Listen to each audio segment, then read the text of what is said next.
My name is Zach Arnold. I'm a Hollywood film and television editor, a documentary director, father of two, an American Ninja Warrior in training, and the creator of Optimize Yourself. Whether you're a creative professional, an entrepreneur, a weekend warrior, or even a professional athlete, I strongly believe that it is no longer necessary to sacrifice your health in order to be successful. Throughout my own career, I have battled attention issues, anxiety, burnout, and back in 2005, after almost losing the battle with suicidal depression, I had had enough. I was done barely surviving. I wanted to thrive. Since then, I have obsessively searched for every possible way to optimize my own creative and athletic performance. And now I want to shorten your learning curve so you can forge your own path to greatness without sacrificing your sanity in the process. You ready? Let's get started designing the optimized version of you.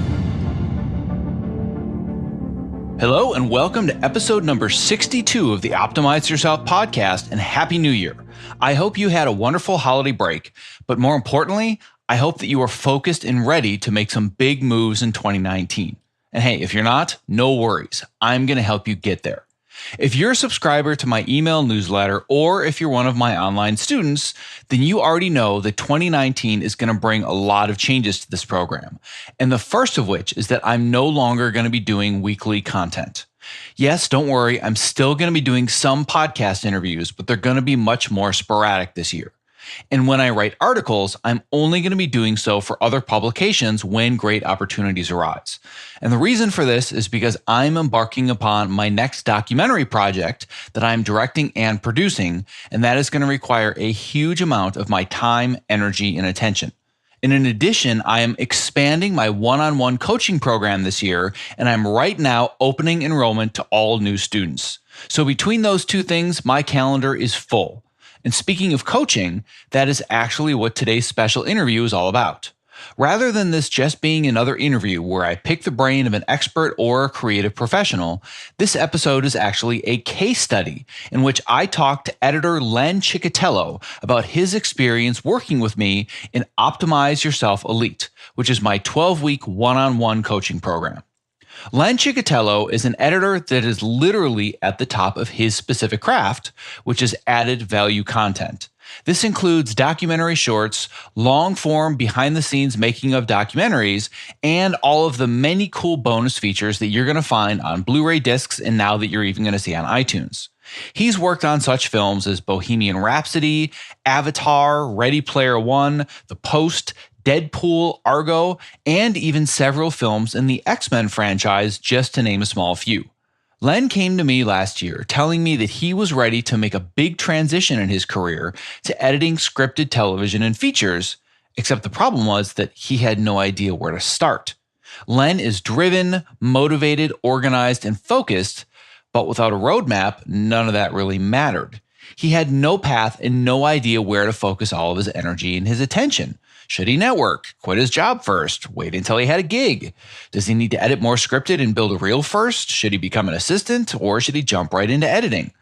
There were so many paths to choose. So over 12 weeks, Len and I worked together one-on-one to design his unique path to success. And in fact, he did so well that we had to cancel our last two sessions because he landed a job on his first scripted show by week 10. My purpose for sharing this case study is to help explain the process that Len and I worked through and the steps that he took to make the transition happen and take a huge step forwards in his career. And then that way, you can use some of the same ideas and techniques to move yourself forwards, whether or not you're actually interested in the coaching program. But if after listening to this interview, you want to learn more and apply for this coaching program, enrollment is currently open, but time slots are extremely limited because this program is really time intensive for me. If you want to apply, all you have to do is visit optimizeyourself.me/elite-apply. So that's elite, ELITE-apply. Lastly, and very quickly before jumping into the interview, I would like to congratulate my two final prize winners from December who were kind enough to leave a podcast review. They win either a 1-year subscription to Adobe Creative Cloud or a year of Frame.io, both of which are over a $600 value. The winners have the iTunes usernames TalcoTaco10, and kudos to you for that name, as well as A to Z Prod. Please reach out to contact@optimizeyourself.me to claim your prize. All right, without further ado, after a brief break to recognize the sponsor of this episode, my case study with editor Len Ciccotello. To access the show notes for this episode, please visit optimizeyourself.me/episode 62. This episode is made possible for you by ErgoDriven, the makers of the TopoMat, my number one recommendation for anybody who stands at their workstation. The Topo is super comfortable, an awesome conversation starter, and it's also scientifically proven to help you move more throughout the day, which helps reduce discomfort and also increase your focus and productivity. To learn more and get your TopoMat, visit optimizeyourself.me/topo. That's TOPO. I'm here today with Len Ciccotello, who is a self-proclaimed recovering content editor, and he is now currently working as an assistant editor in scripted television. And you are also a member of my Optimize Yourself Elite coaching program, which we're going to talk about today. So Len, it is a pleasure to have you on the show today. Thank you. It's great to be here. So I'm excited to chat with you specifically because I cannot think of somebody else. And I've worked with quite a few people over the last year and a half, and everybody puts in the effort, does the work. It's been a fantastic experience. I can't say one bad thing about anybody that I've worked with so far, but you just dove in. I mean, you took every single little tiny morsel of every lesson, of every worksheet, and you just gave it 120%. And I really, really admire the fact that you really gave everything that you had to this program, and we're now seeing the results of it. So what I want to do in this conversation today is just kind of break down your journey from before you even came to me. As an aside, and I'm sure you'll talk about this a little bit more, you and I have actually known each other offhand for, God, it's probably been at least a decade now. But we didn't know each other that well, and we had both worked at the same company, a company called Mob Scene, that does content work, which is, like you said, you're a recovering content editor and a very successful one at that. So I won't give too much away. I'll let you tell the story. But basically, we knew each other for a long time. Then you met with me one day because you were having lunch with another editor in my office, and we chatted and we started working together. So what I want to do before we go into the nitty gritty is just kind of give people a little bit of background about you and your career and kind of what brought you from where you were a decade ago to working with me now. You know, I was always interested in film. I didn't know what I wanted to do in film. And in college, I had a great professor in my senior year that just kind of pushed me into the editing world. He's just like, I don't see you as a director. I don't see you as an actor. I don't see you in doing any of that stuff. He's just like, you like puzzles. He could tell that I was just somebody who liked to solve problems. And so he just introduced me to editing. I edited a bunch of student films that last year of school and really dug it. I had a lot of fun doing it, but I had no idea what to do. I mean, my school was a small college in Jersey. At the time, it was called Glassboro State. Now it's called Rowan University. And the film program there is pretty big now, but it was kind of small. I mean, I think I had like 63 kids in my class.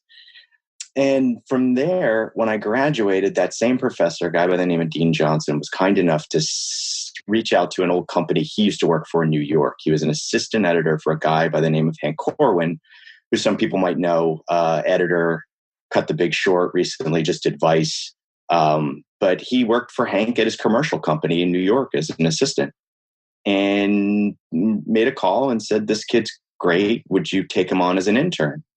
And that was the first time where I, as an adult, had to sort of insert myself into something, because I called that office and talked to that receptionist for it had to be 2 months, just about every day, trying to get through to get an appointment to come in to meet with Chris Walsh, who was the producer running the shop, because she was so busy. They were busy all the time, and they didn't have time for this 22-year-old to come in and sit down.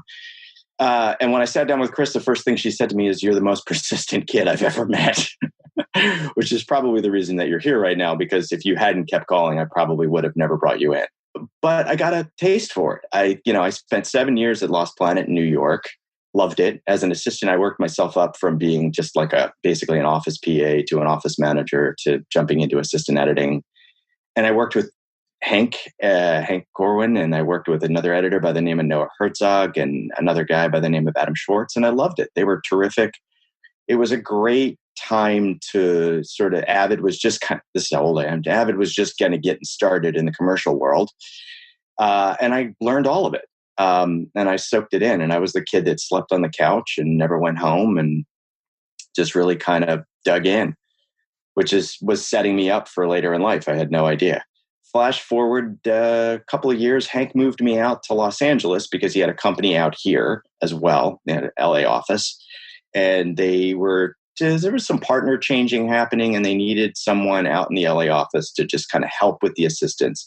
And the goal was to ultimately start cutting full time. But, I knew that there was a full staff of editors out here, and it probably wasn't going to work out. But, it was a way to get to Los Angeles, and I really wanted to do that.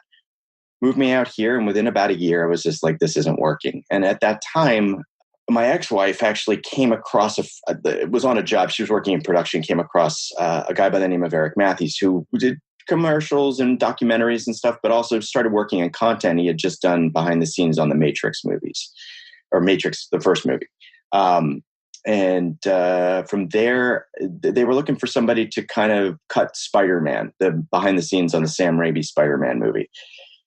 And I didn't, know anything about marketing or content or anything like that, but I knew comic books because I've been a lifelong comic book fan.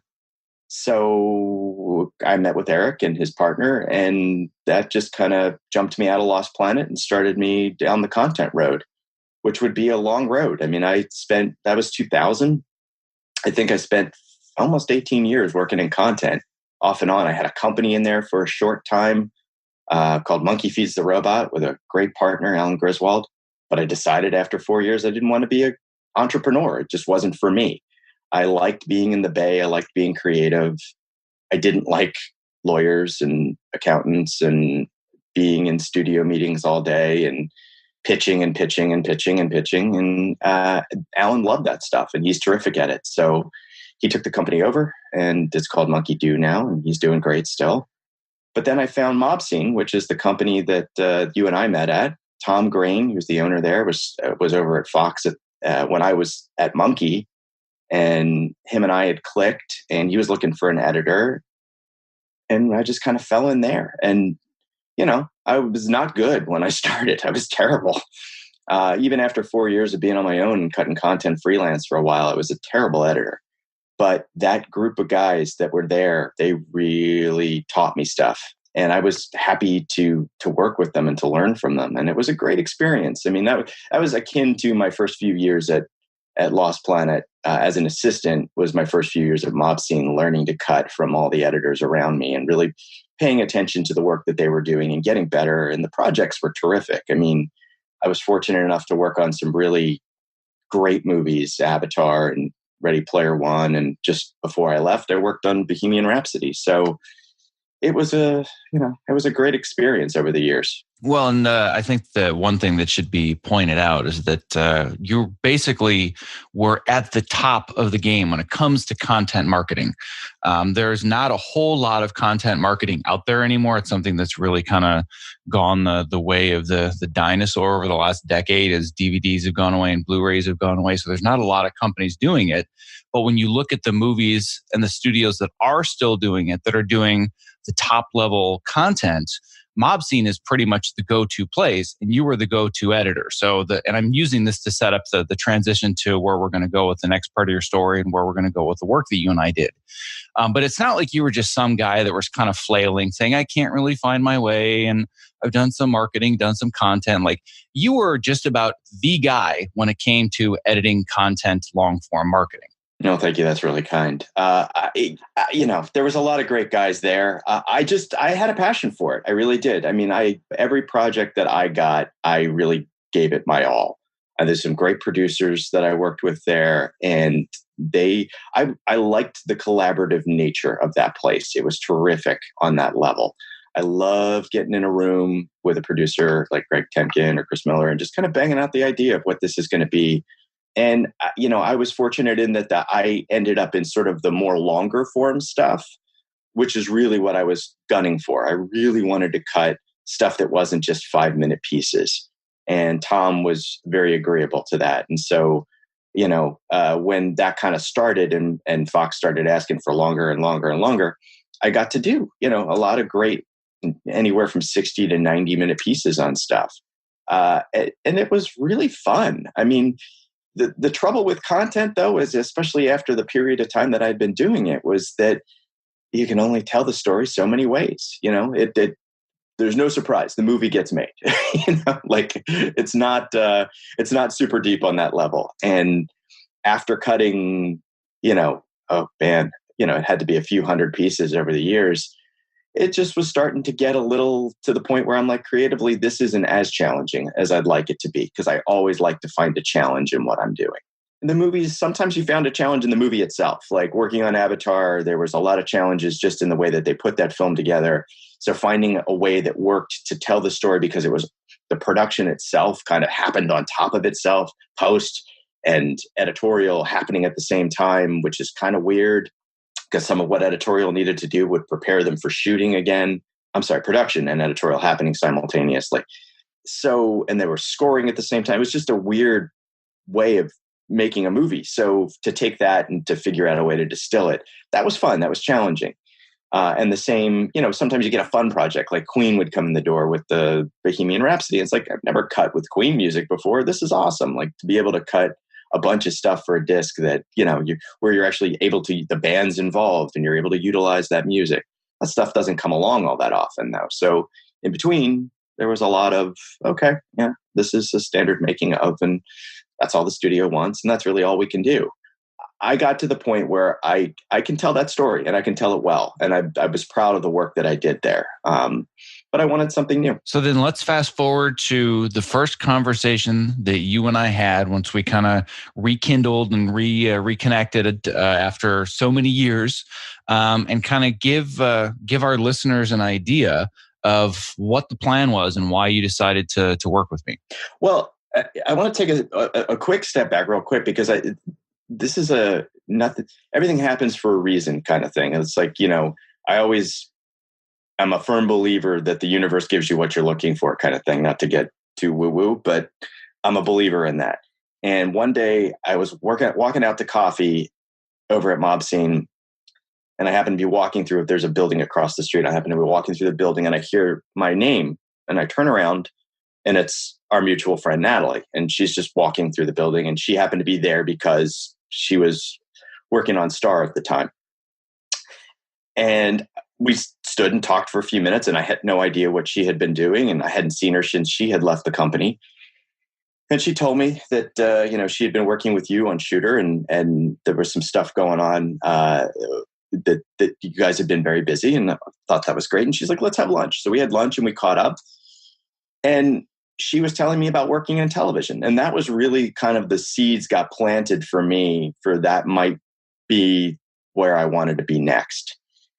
And so to flash forward to what you were saying, Natalie and I had been talking, because I had continued to reach out to her and say, like, I'm still thinking about this. I don't know where to start. Can you give me some pointers and such? And she had been fantastic, just kind of sending me emails, pointing me in the right direction, telling me what I need to do first, just kind of giving me some steps and suggestions as to how to proceed doing this.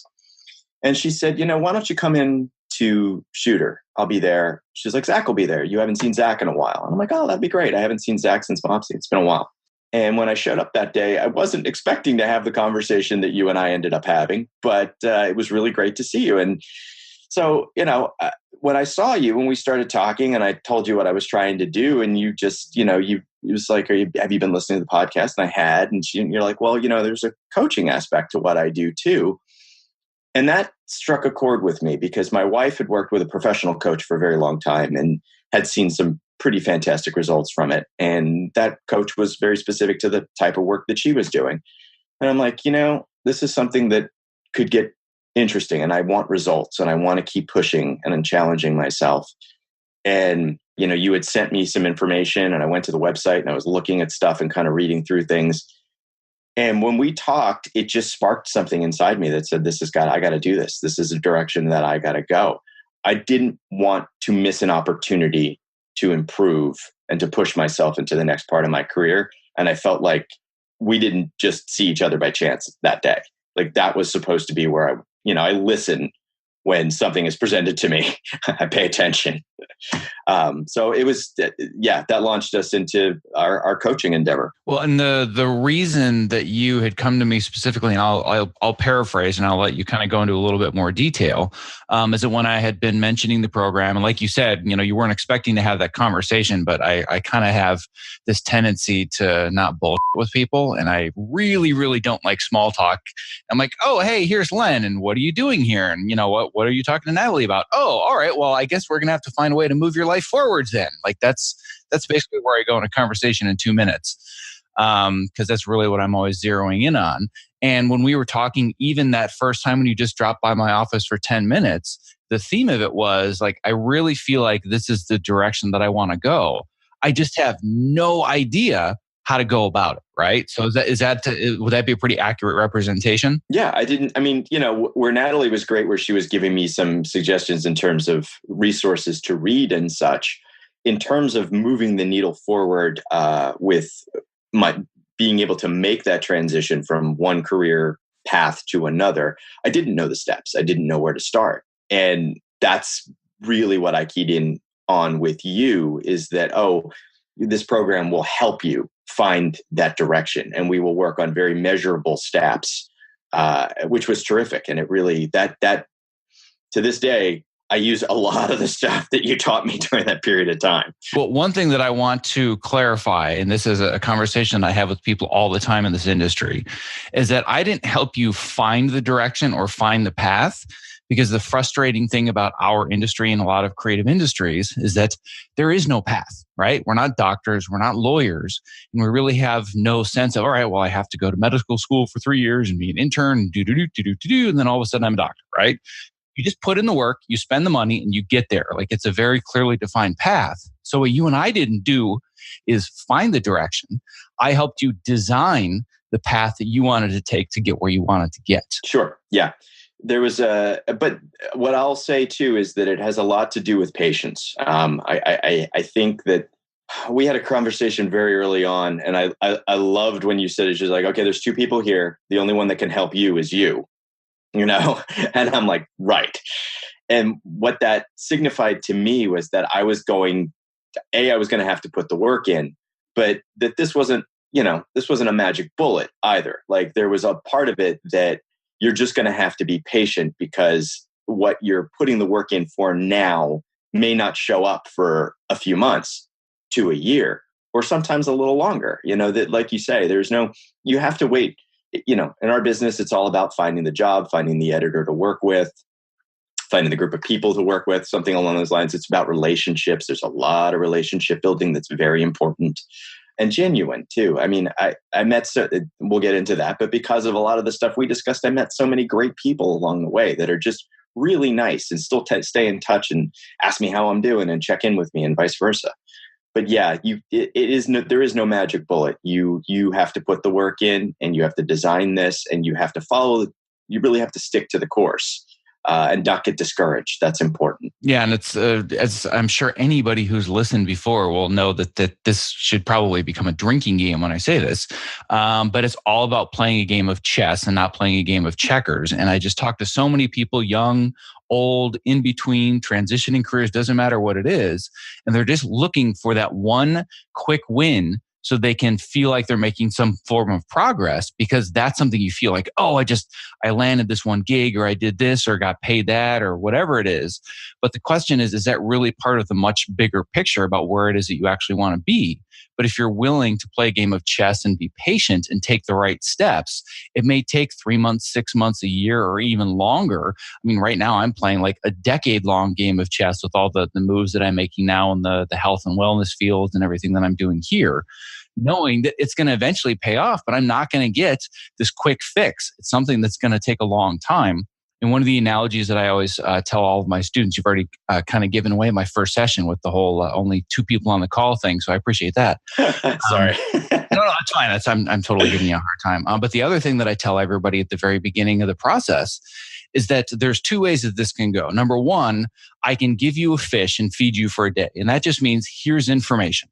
Here's knowledge. Like here's my advice for what you can do. And hey, let's get on a call every week, and I'm going to say, how's it going? How was your week? Did you get everything done on your to-do list? Like, that's a life coach. I hate life coaching. That's not what this is about. I instead said that I want to teach you how to fish so you can feed yourself for life. So what you and I did was walk through a system. It was step by step, very systematic, very formulaic, where you can just kind of plug in whatever the information is, whatever the direction is that you want to go, fill out all of the various steps, and then you come out the other side. And it's like, oh, I'm now going where I want to go, and I have a path that makes sense. And I know it's going to take a little bit of time, but it's clear. So did you get that sense? Because that was my intention. Yes, I absolutely got that sense. I mean, the thing that I really like the Go Far framework, I think that was a great way to start for me. I love a system. We've talked about this before. We kind of can geek out about this for a long time. I'm someone who likes a framework. I really need something. Natalie had suggested that I read The Four Tendencies by Gretchen Rubin, and I'm an upholder. So I'm someone who works really well in a system. I like them. I can focus on them. I can move forward using them. And when you presented that and we started working through it, I was like, okay, this is good. So, where initially I thought, well, we're just going to jump into the meat of this. This was like, no. We're taking it back to the very beginning. We're going to figure out why you're doing this. And then we're going to work you through that. And then you're going to come back to this and you're going to reevaluate. That whole framework really worked well in my brain in terms of making me understand, first of all, the whole point of why I'm taking this journey to begin with. But then as I'm going, sort of reaffirming the reason why I'm taking this journey. Working in this business in general, it's taxing, even on the content side of things. There's a lot of long hours. There's a lot of challenges along the way in terms of meeting deadlines. You'll always work with challenging people no matter what business you're in. And understanding why you're doing all this really makes a difference, I think. I dug right into that. I was very excited when I saw that those first 6 weeks would be very focused like that. Yeah, and some people are like, "Oh God, there's homework, and there's a framework, and there's a system." I don't know about that, but I find that even the people that are a little resistant to it at first, they're like, "Oh, okay, I get it now." It kind of felt like busy work at first, but now it totally makes sense. They'll have like this big aha moment, and then all of a sudden they just have this total resurgence of energy. It's like, man, I want to wake up in the morning now and I want to get this stuff done. And I've been putting it off forever and procrastinating, but I just don't understand why it was so easy. And I said, it's because you know why you're doing it. You know where it's leading. Like procrastination happens because you just don't know if all the things that you think you're supposed to be doing are even worth the time. Once you actually have clearly defined, oh, here are all the things that need to get done, but here's how they connect to the bigger picture. And here's why this is important to me. Then it's easy to get up and get things done and move forward. Yeah. No, I think that was an important conversation that we had early on too, because when I will say that when I first opened up the modules and started looking at them, I'm like, wait, this is going to take me like an hour and a half to do this. Where do I have time for this? And, you had talked to me about scheduling and we didn't get into really sort of calendaring and the granular stuff until later, but there was just something that clicked with me in some of our conversations about if you put this on the calendar and you will make time for this.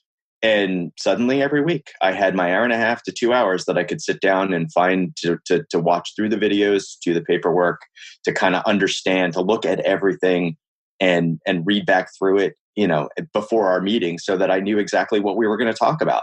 I don't feel like any time was wasted.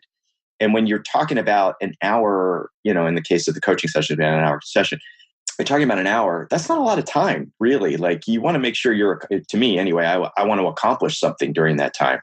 And I never walked away from any of our sessions feeling like we didn't accomplish stuff. Like I felt very good every time. I'm like, okay, yep, we talked about this, we did that.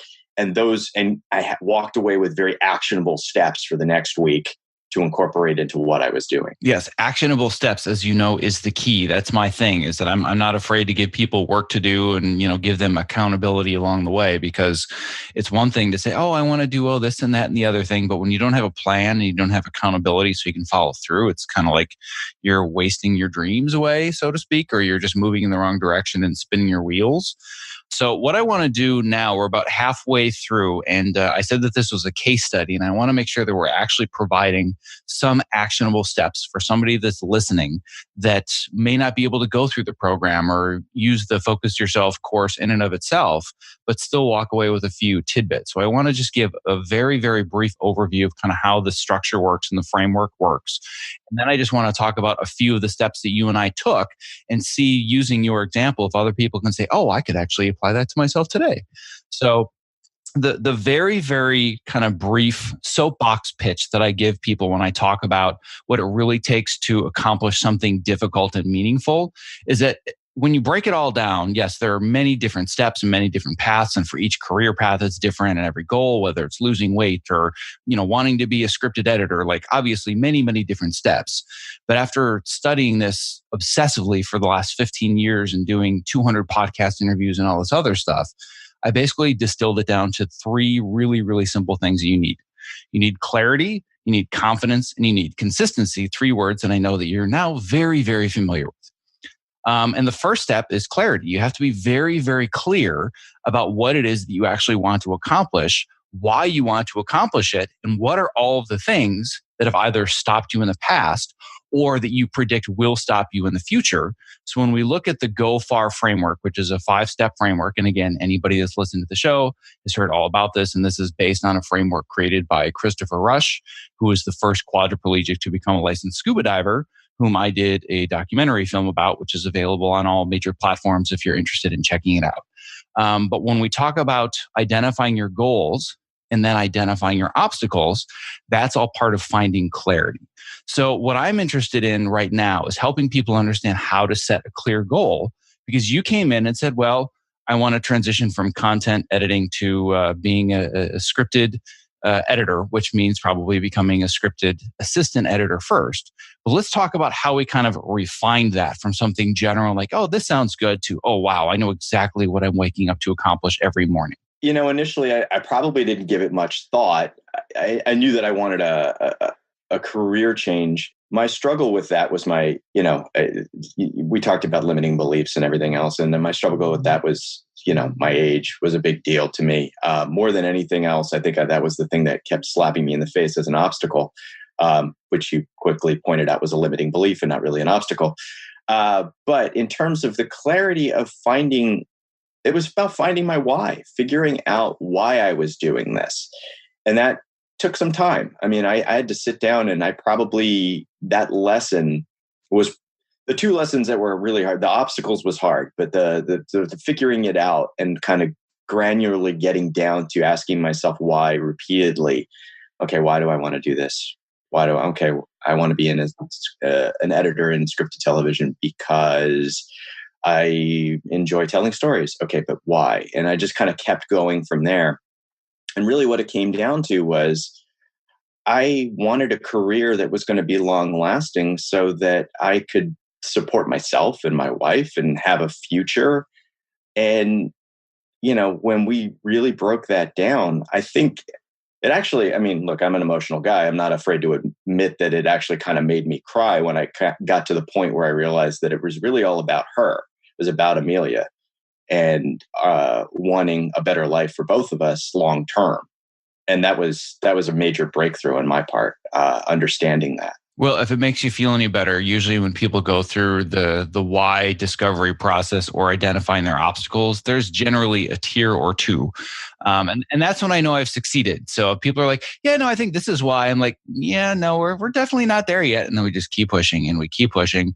And then all of a sudden the lip starts to quiver and they start to get emotional. I'm like, all right, I think we found it. I think I know why you're doing this now. And it's just this giant breakthrough moment. They're like, oh my God, I get it now. And once they get that out of their system and it clicks, then they just take off like a rocket and they just start getting stuff done and getting organized because they have this emotional connection to what they're doing. It's not just about, well, I like movies, so I really like watching. Well, I saw Breaking Bad and I said, I want to do that. It's like, yeah, but that's not going to get you through 5 years of 60+ hour weeks while you're trying to make the transition to what you want to do. There has to be something more, or else you're going to quit or you're going to burn out or both. Right. Yeah. No, right? I agree.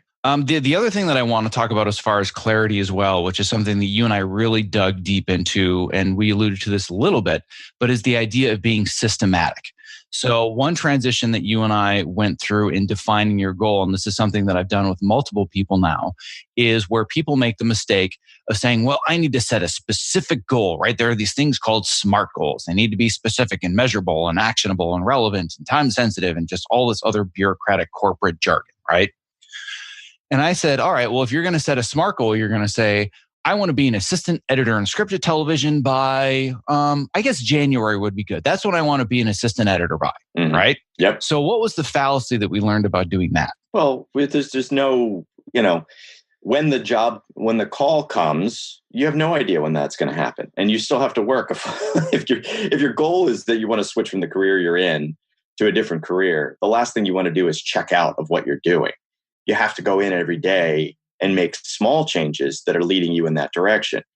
I found for me that having the sort of the larger, January was sort of an arbitrary date that we had assigned to this, but it started with, okay, what are the actionable small things that I could do every day that lead me in that direction?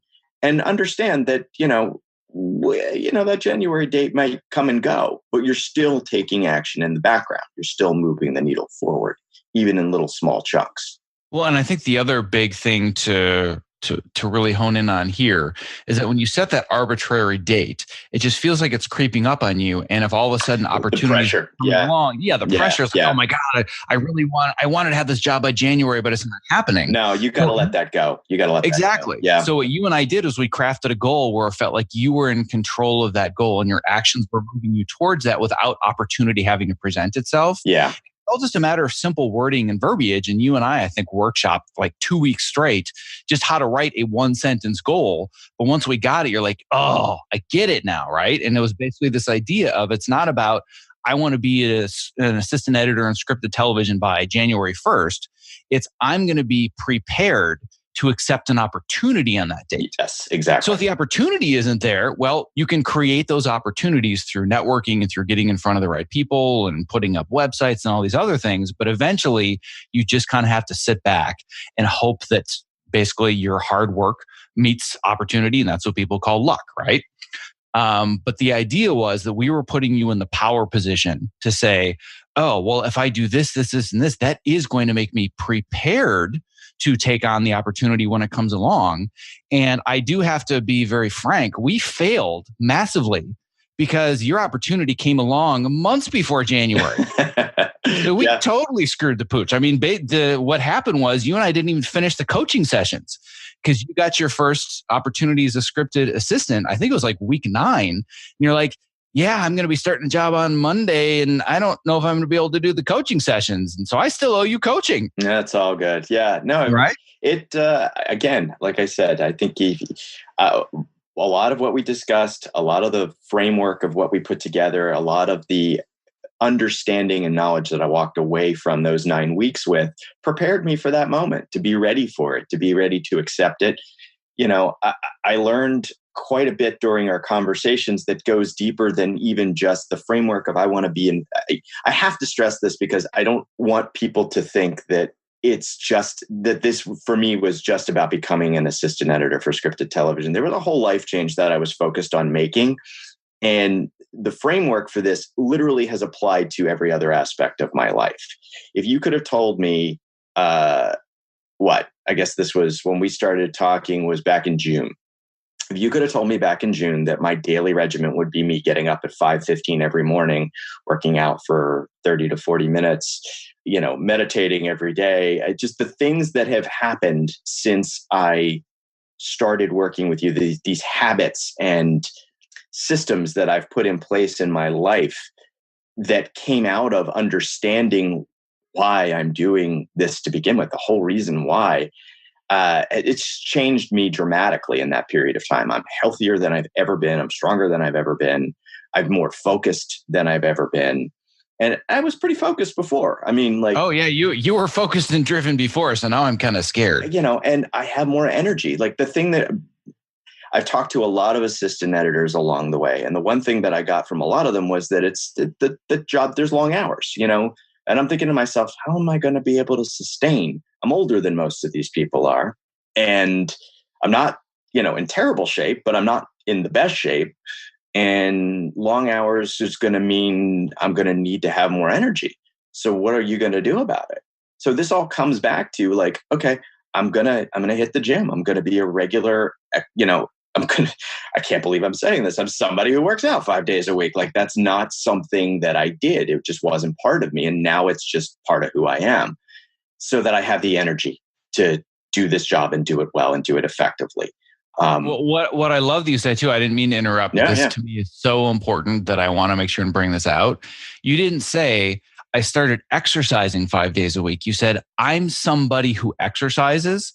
And that's something that I talked about extensively with James Clear in another podcast, which is available in the program and also available to anybody that wants to listen. He's basically the LeBron James of habit formation and human behavior. We talk all about identity-based habits, which is a part of this program, is not just saying I'm going to do these things. It's how do I become a person that does these things? So you're now somebody who exercises, and you tied that to your performance at your job, because your performance at your job determines the success in your job, all coming back to that deeper why of the success at your job leads to a more fulfilling relationship with your wife, right? Yep, absolutely. So everything just ties back into that. And it's all about figuring out how to stack the dominoes in the right order, which is something that we talked about extensively, and how to order those dominoes. And I want to kind of go back into the framework, because we talked all about the first part, which is finding clarity, which is part of that is figuring out what are the goals that you want to set? How do I define the goals? Why do I want to accomplish these goals? And what are the obstacles? But the bigger part for me, the meatiest part of all of this, is where you start to develop the confidence. And to me, it's easy to overcome procrastination if you're confident that the next action you're taking is the right action that's going to move you forwards. And what I found really, really interesting about your journey specifically, and how it almost came together too perfectly. But when we worked through the focus part of the Go Far framework, the key to that is figuring out what's the one thing that I have to do every single day such that it will lead me forwards and make everything else that I need to do easier or unnecessary. And the assumption would be, oh, well, I need to work on my reel, and I need to go out and network with people all the time, and I need to send emails. But yours was very different, and you couldn't have picked a better one that fit perfectly into what happened to you in the best way possible. So talk to me about what we decided your one thing needed to be, and how everything kind of clicked into place very, very quickly. If I'm off base here, just let me know. But the first thing that came to my mind is that I was very emotionally connected to the company that I was working at. I'd been there a long time. I loved all the people that I worked with. And the reason for leaving had nothing to do with the company and had everything to do with wanting a change. But I knew that I had to emotionally separate from Mob Scene to be able to do this. I knew that I had to start taking small actions that would allow me to do that. And part of it was that I needed to start packing up my room, which seems silly, but every day I would take a couple of things home with me. And that was sort of a daily practice for a couple of months there, to just kind of start to say this space isn't going to be mine anymore. I'm moving into a new career, a different part of my career, a new path. And I had to begin the process of letting go. And so that was hard for me. It was a lot harder than I thought it was going to be. And I know it's a little unusual, there were other things that I definitely like refresh myself on Avid, and definitely have a reel together, and definitely do, there's like 16, work on your resume and how are you structuring your resume. But for me, getting over that emotional hurdle of sort of teaching myself that I'm not going to be walking through the doors of this company every day soon. And I got to be okay with that. So that by the time that call did come, I was like, okay, this is what's got to happen. I had to have a long conversation with our boss and let him know what was going on and where my head was, and that it wasn't that I was, trying to abandon the place, because it's a place that I do love. I love the people there. So yeah, that was different. And had I scripted this to be fiction, I probably couldn't have done it as well as it ended up working out, which is that you decided that my one thing has to be that I need to physically and emotionally prepare myself to leave mob scene, which, like you said, meant packing up pictures or whatever it is, but also having the very difficult conversations and making your intentions known to the people around you so they could prepare. And I remember asking you several times and having this conversation more than once saying, listen, if something does come along, is the expectation that you're going to take it at the beginning of the year in January? Is it that you need to give 2 weeks notice? Like, what expectations are you setting up? And you're like, no, if I get a job, like, and I tell them I'm leaving at the end of the day, they're fine with it. So you would release that emotional fear or anxiety of, oh my God, I'm going to let them down. I'm going to leave them in the lurch. You were so prepared that all of a sudden the opportunity came where you and I got in a call and you're like, I just got a job opportunity and I gave my notice and I'm packing up and I'm leaving today.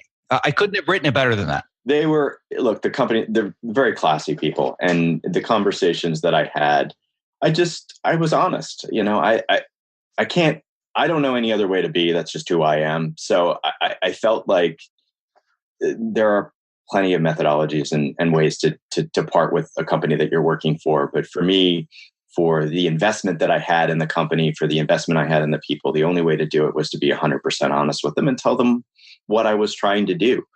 And I talked to individuals and we sat and had conversations. And in the case of a couple of them, we hugged it out at the end because we worked together for so long. But they were really gracious in that they supported me in this. And they were like, you just let us know. And, I was hoping to have more than a day to give them notice. As you expressed early on, and other people had told me, you don't often get that. Sometimes a month out, sometimes the day before. You just have to kind of roll with it. And they were wonderful. They really rolled with it, and they were like, "Go, do your thing. We got this." And it again, nothing happens. Everything happens for a reason. So literally, it was at the end of a project. I was handing in my final cuts on something, and the call came the day after I handed in those cuts. So I hadn't started anything new, which probably made it a little easier. But yeah. See, but I'm going to disagree with you, though, because that was one of the conversations that we had. The reason you weren't starting anything new is because you'd made your intentions known. They wanted you to jump on the next Avatar films and do all these other things. But because you were so clear and so confident about the fact that this is the direction you wanted to go, the reason you didn't have a whole bunch of new stuff on your plate is because you created that. That was your intention. It doesn't seem like it. It seems like, oh, it's so great that didn't happen, but you made that happen. Yeah, that's true. I think that there wasn't, I think when we had talked, I typically knew. I mean, usually I was fortunate in a sense that I often would know what I was doing 6-8 months, maybe a year in advance. I kind of knew what the schedule was going to be for the films that were coming in that I was going to be working on. And at this point, literally as that job finished, it was the first time in forever that I had no idea what was specifically coming next. And it really worked out well. I'm not going to complain. It worked out fantastically. And they were, on the last day, the boss sent a very, very, very nice email. And I was grateful for how supportive they were during that process. And they continue to be really good friends. Yeah, I mean, there's no question that it could not have worked out better than it did. And we talked about how we got you there as far as very clearly focusing on what's the one thing that you need to be doing. But then there are many other actions that we took. And ACT is the fourth of the 5 steps of the framework. And an area that you and I spent a lot of time, and we probably would have spent 2 or 3 weeks more time doing this had we needed to, but we didn't need to. But it was really honing in on the art and the science of networking and reaching out to people, because we realized that once you emotionally separated yourself from this company and the people that you worked with and that you loved working with and had all these great relationships, but knew you wanted to move forwards, once that was taken care of, you had to do something else. That wasn't just the only thing you were going to do. So the next most important action you had to take was reaching out to people and building relationships, because like other editors like myself, you're very introverted and networking isn't one of your best skills. So we spent weeks workshopping the networking process to really break it down to a science where you didn't have to worry about the fact that you were an introvert or it was hard or it was uncomfortable. You just had to follow certain steps. And it was like, oh, well, I can do this, right? Yeah. So let's talk a little bit about some of the actions that we took as far as networking is concerned. Well, we broke this down into a couple of different things because there's networking in person and then there's networking via email. And the thing I struggle with, I'm still not great at it, but writing an email is often one of the things that I can spin for days on, just kind of going, is this right? Am I being too forward? And it was great to hear some of your suggestions in terms of how to formulate emails, introducing yourself, adding value to the conversation without laundry listing your existence to the person that's reading it. Where people are at the time when they're reading an email, that was made me stop and think. That was one thing you had said to me, is just like, remember where people are when they're reading this. And I was like, what are you talking about? They're at work, they're busy, they don't have time. So keep it brief. Right. Okay. Because you and I both have received emails over the years where literally it's just a brain dump of everything that a person's thinking. And you're just like, wow, this is like 3 pages long. I don't have the time for this right now. And it just goes into the bottom of the inbox. And you may revisit it, you may not. So I really took that to heart and understood how to start off an email, how to really, honestly add value to the conversation, reaching out to people that I admired or liked, talking about the things that I admired about their work. And then, leaving it at that, not necessarily, not trying to turn it into a let's meet or let's have coffee. Because that's a challenging thing for people. People who are busy don't necessarily have all the time in the world to sit and have coffee with you, nor, honestly, even if they did, they probably have, 75, 80 of those requests sitting in their inbox right now. So being mindful of that. Yes. For anybody listening, you want some free advice? Never, ever finish your first outreach email with, I'd love to take you out to coffee and pick your brain. Yeah. Yeah. That was important. And, for me, that was never the way I operated in general. I tried very hard to always just make it about a conversation that's happening back and forth, hopefully organically between two people.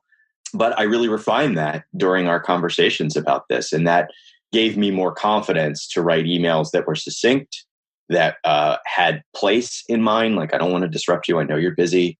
And really at the end of it, asking a question or asking permission to ask a question or two, and allowing that to continue the dialogue, and from that, I was able to meet with some really fun people, terrific editors that took the time to get on the phone with me, or even, a few of them were even like, let's just meet, let's sit down and talk. And that became my full-time job for a bit there. Like, besides working at Mob Scene, I was finding time to go sit with people for 30 minutes, 40 minutes, whatever they could give me. Going to people. So let me stress this. If you're going to if you get to the point where you're having a conversation with somebody in person, go to them. Don't ask them to come to you. I've seen that happen a bunch of times, and that doesn't bode well. People are, especially the editors, if you're reaching out to an editor or just someone in general that you admire and you want to speak to, be respectful of their time and space and go to them. Yeah. Hey, I would love to know all this free advice that you could give me. It's taken you 3 decades to amass all this advice. What I want to do is download it from you in about an hour to save me all the time and effort. But I'd really prefer if you could do it on my schedule and drive to me. Yeah. No. No, don't do that. And it seems funny. I've had people that have done that where they've reached out and I've been kind enough to respond and say, you know what? Sure. Like I'm available here now. I've got a slow period in my schedule. They're like, okay, well, I live in Los Feliz and the best time for me is Friday at 1. I'm like, are you flipping kidding me? Yeah, it doesn't work that way. You expect me to drive like an hour and a half across town for somebody I've never met on your schedule? No, delete. Yeah. Yeah, that's an unfortunate misstep. Well, anyway, I digress a little bit and get on my networking soapbox. But the point that I want people to take away from this is that when you're in a creative industry, so many people just get hyper-focused on the work. I need to do better work and I need to build a better portfolio website and I need to get better at cutting scenes or doing graphic design or composing music, whatever the craft might be. And it's all about, I just need my work to be awesome. So that's where they put all the time and effort to develop and perfect their craft, right? But they never spend any time actually practicing and perfecting the craft of networking, because the best portfolio website in the world is useless if people aren't actually looking at it, and it's not the right people that have the opportunities that you want. So why spend 100% of your time workshopping how to become an expert at your craft when you should be spending half that time workshopping how to become an expert at networking, connecting with people, and building lasting relationships, which is what we focus so much of our time on. Yeah. And I got to key in on the connecting with people. Like, that's the important part of all of this for me. And in general, I like people. I like that. I genuinely like to get to know people. And the connecting part is really important. You don't build hollow networking relationships with people. Be genuine, be yourself, be thoughtful in your exchanges with people. Because, we all work, especially in this creative business, we all work doing the same thing. We all have a lot of the same goals and interests, and there are possibilities for connecting with people. You just have to pay attention and listen. That's an important part of all of this, I think. And that's something you and I talked a lot about, is just listening to people, which was the part about when you go someplace and you're actually meeting with somebody, having a conversation with them, listening to what they say, not just thinking of the next thing you want to say. Well, not only that too, but I think that the trap that so many people fall into, if they're lucky enough to be able to pick somebody's brain over coffee or lunch and they are in person, and I've seen this mistake made multiple times, is you think, all right, well, I'm going to be going to sit down with somebody. So I'm saying this from my perspective now. I'm going to go meet with somebody that reached out to me, and they're probably going to want to know about my journey and how I made it to become an editor and scripted, or what it's like working on Cobra Kai or Empire or whatever it is. So yeah, I'm happy to share those stories. And then you show up and all they do is talk about themselves, talk about all the things that they've accomplished.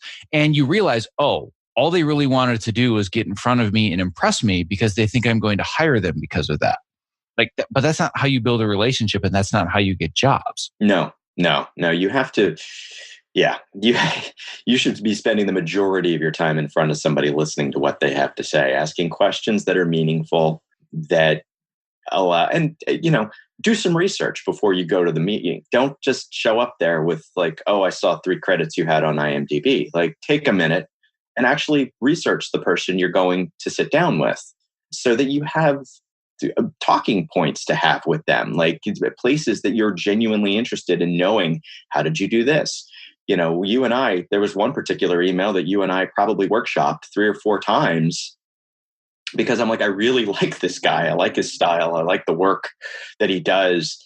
I don't want to sound like a blithering idiot when I send this email, because genuinely, I was effusive in my approach to him. And you were just like, okay, let's dial this back a little bit and do a couple of things here. And we worked on that for a bit. And again, that's the skill sets that you walk away from the coaching with, I think, are incredibly valuable long term. I still, again, like I said, this is daily practice for me now.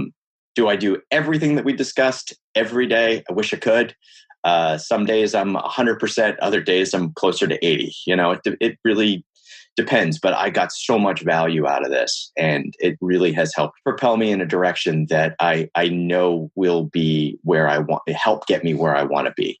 So, well, and that's the whole idea. And I frankly couldn't have closed it better. I wanted to spend a little bit more time going into the consistency part and talking about the review process and the nuts and bolts of, making sure you're doing the same actions every week. But we're out of time. And frankly, I couldn't have closed the interview better than I just did with that free endorsement. So I appreciate that. But my hope is that for anybody that's listening, that's thinking, oh, this really sounds like it's a good fit for me, I want you to reach out. I'm looking for individuals that I can work with and help them through whatever the transition may be, whether it's in their career, it could be health related as well. But I love walking people through this process.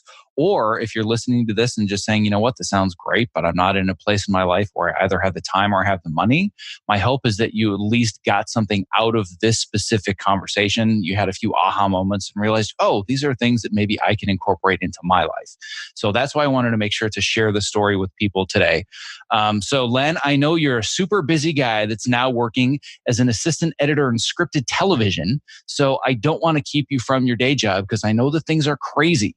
So on that note, if anybody wanted to see some of the stuff that you're up to, do you have like a website or anything where they can just kind of learn more about you? I don't actually. It's one of those things where because of the business that we're in, there's not much that we can put out there without permission. So a lot of my stuff is under lock and key. However, if anybody wants to reach out, they're always, I'll give my email if you want to reach out. I'm len918@gmail.com.